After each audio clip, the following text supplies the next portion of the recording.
پوچھا تو جب آئے تو کہتے ہیں کہ ہم سادہ نکاح کرتے ہیں، یہ کرتے ہیں، وہ کرتے ہیں، لیکن اس کے بعد پھر وہ نا ڈیمانڈیں کرنے لگ گئے کہ ہم نے جہیز میں یہ چیزیں لینی ہے، جہیز میں یہ چیزیں لینی ہیں، تو ہم وہ افورڈ نہیں کر سکتے تھے، ماں باپ بھی نہیں تھے، تو اب بہت مشکل ہے، بہت مشکل گزارا ہو رہا ہے۔ تو ہاں جی، تو انہوں نے نہ چھوڑ دیا اور طلاق تک بات آ گئی، طلاق انہوں نے دے دی، مطلب کہ بائیکاٹ کر دیا انہوں نے۔ ناظرین، جہیز کی وجہ سے پہلے بڑے چاؤں سے رشتہ لیا، رشتہ لینے کے بعد ان سے جاب چھڑوائی، 50,000 منتھلی یہ کماتی تھی، جب وہ بھی ہاتھ سے گئی تو انہوں نے ان کو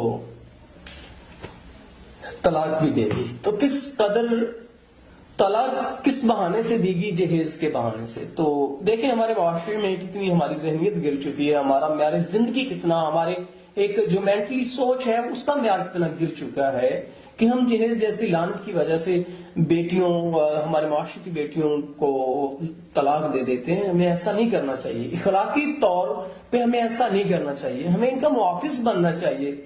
اگر وہ کسی کی بیٹی بہن ہے تو کل کو ہماری بہن بیٹی کے ساتھ بھی ایسا ہو سکتا ہے، تو ہمیں اس چیز کو کور کرنا چاہیے، اس کا احساس کرنا چاہیے، نہ کہ کسی کی بیٹی کو طلاق دے دینی چاہیے، حل ڈھونڈنا چاہیے اور گزارا کرنا چاہیے، جو کہ ہمیں اسلام بھی اس بات کا درس دیتا ہے۔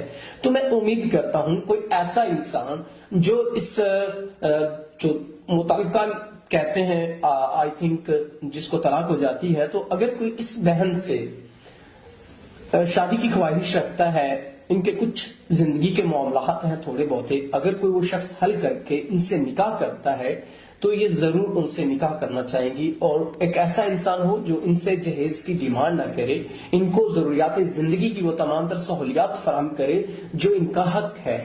تو بہن، اگر کوئی ایسا انسان جو آپ کے تمام تر معاملات زندگی کو بہتر طریقے سے حل کر سکتا ہو، عزت و احترام دے سکتا ہو، اگر اس کی پہلے کوئی شادی بھی ہوئی ہو یا آپ کو باہر لے جانا چاہے، آپ کو مسئلہ یا اعتراض تو نہیں ہوگا؟ نہیں، مطلب کہ نا مخلص ہو انسان تو، اور آپ کو اعتراض نہیں ہوگا؟ ہاں جی، یہ ویڈیو آپ کی مرضی سے بنائی جا رہی ہے؟ ہاں جی، کوئی اعتراض نہیں، آپ نکاح کر لیں گی نا؟ ہاں جی۔